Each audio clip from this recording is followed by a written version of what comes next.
Hello, we are going to be making a wood box arrangement today, and it already has foam in there, but there's one other thing we do to prep, and that's to stem our flowers. So I did the rest of them, but I am just going to show you how to stem a flower on this video. But if you need more instruction on stemming flowers, we do have a video strictly on stemming, but for now we're just going to show you how to do one.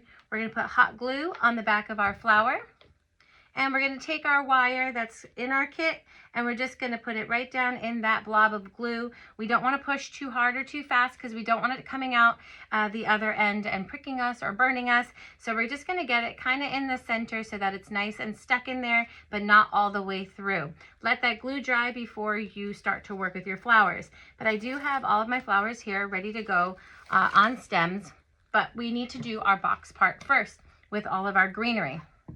So in your kit, you're going to have a leafy green, and you're going to have a more type of spriggy type of green. And we always start with our leafy green because we want to build a nice full base here. Now, we're going to want to be able to create something a little bit wider than our box, obviously a little bit taller than our box, but we are probably going to need to trim our stems on our greenery. Now, depending on how far out we want to go, that's where we're going to trim.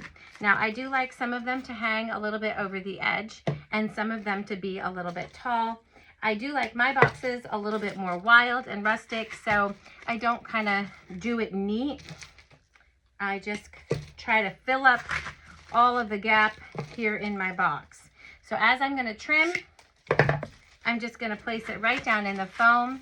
And if you are shipping this or giving as a gift where it can be in the mail, you may want to put some glue on the stem when you stick it in, just so that it doesn't move in the shipping box. But you don't have to if you're just going to give it to somebody or you're going to keep it for yourself, because it does usually stick down in there pretty well. Now again, I've got some a little bit longer, some hanging over the edge, and of course I've got my middle pieces coming up a little bit higher than my edges. So as you can see, I filled up a decent amount of my box. You can still see some foam, and that's where our secondary greenery is going to come in. Now, you might have pieces, depending on what greenery it is, it might already be cut for you, or it might be on a bigger stem. Either way, you're going to want to trim them into pieces in order to fill your gaps. So I'm just going to trim my stems and put them right down the same way as I did my leafy green. I'm finding my empty spots. Again, some of these you can kind of hang over the edge if you want it kind of pooling out, or you can have them taller and asymmetrical. Oops, I lost a little guy. And if you lose a little guy, don't throw it out. You can either glue it back to the stem or just kind of put some glue in it and just stick it down in there. I'm going to trim one more. And there we go. So as you can see, we have a nice full box of greenery. Again, some of mine hang out a little bit more on the edge. If you're a little bit more neat, you can kind of trim them very tight so that they're close to the top of your box. But I like to get a little bit of width and a little bit of height and a little bit of wild and rustic. But again, if you like yours neater, you can trim everything nice and tight and keep that down in the box. Now we're going to do our flowers, and basically we're going to insert them the same way as we did our greenery. The other thing we want to keep in mind is that we don't want the top part to be dented in. So our middle flowers are going to be a little longer than our side flowers, but we probably will still need to give our wire a little trim in there, just so that it's not poking out crazy. Let's see. Yeah, see, if you don't trim it, it's a little bit tall. So just do a little trim. And you see how my top is going to be higher than my side. So I'm going to show you a side. I'm going to trim again and nice and short. And I'm going to go in from the side. And that's going to rest on the top lip of my box. So your bottom layer of flowers is going to rest on that lip of your box, while you have some flowers that are kind of on the top part, peeking out there. Okay, so as you can see, I like to mix my flowers so that two of the same ones aren't really touching if possible. Sometimes the puzzle is, you can't figure it out where they don't touch, but if you can, you know, not bundling the same flower makes it kind of unique so that you can see all the different styles of flowers from all the different views of it.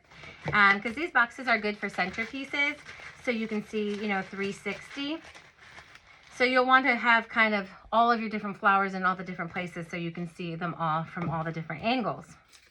And I'm just going to keep going. And once I put these all in, I'll show you a little bit more on shaping and where your flowers should be. And last one. Okay, so now that I've filled in all my gaps, as you can see, my top flowers again, they're a little bit taller. See, these ones are a little bit taller, and these ones kind of hit the lip of it. So we're gonna have some that are high, some that are low, just so we have some interest, and also so that we don't dip in the top part.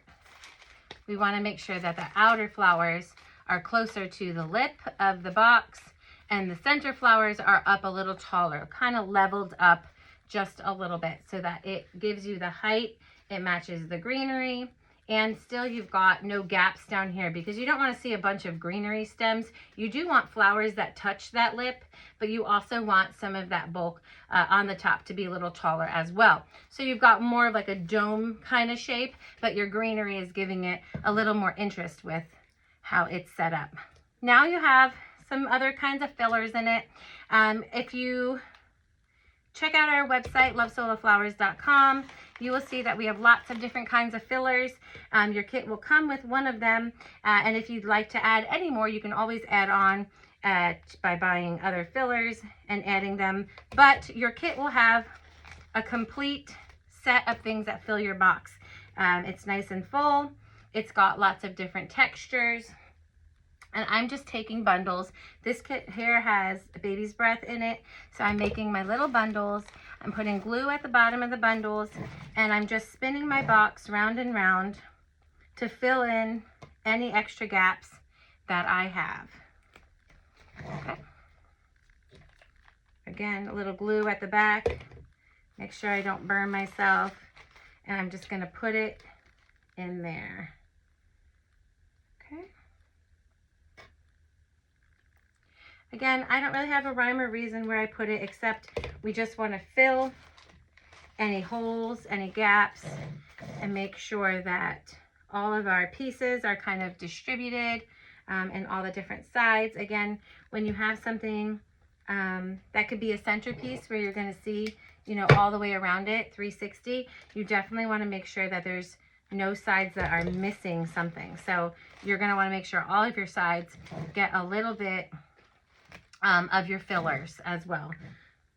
Now I'm going to put my last little bit in. If you have glue webs from your glue gun, the best way to get rid of them is just to take a hair dryer on the hot setting and you blow dry your piece, and it will dissolve the extra little strings, and then you won't have to deal with any of those little webby glue strings. Okay, so again, some of them hang lower. If you're wanting it more neat, you can do that. For instance, if I were to shorten this up or tuck it more on the inside and have it less hanging out, I can do that. I can trim back some of these pieces if I don't want it so wild. I'll use these though down in there just to fill, but you don't have to have it, you know, wild and asymmetrical. You can be a little neater, but these boxes are easier when you're kind of just filling in gaps and filling it up asymmetrically. Then you're not worried about everything fitting in an exact spot. So again, our shape is flowers down around the rim, and then our middle flowers up higher so that it's more of that dome shape. We started with our fluffier greens, added in our secondary greens, and then our fillers after our flowers.